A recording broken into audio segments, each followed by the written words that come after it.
Thank you, Lord. Pinaulan mo rin. Thank you talaga. Thank you. So, sobrang init ang tao ng kailangan na ulan. Ayan, lakas-lakas ang ulan, guys. Ayan.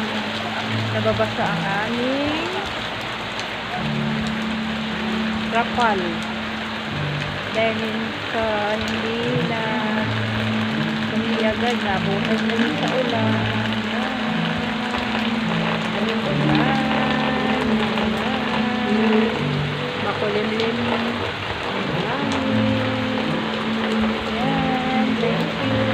Thank you, God. Nadidiligan ang mga tanim. Sobrang init. Para silang ano sa sobrang init. Ayan. Ito ang mga dahon. Ayan. Nadidiligan sila. Pati yung mga ano ko. Pati yung mga tanim ko.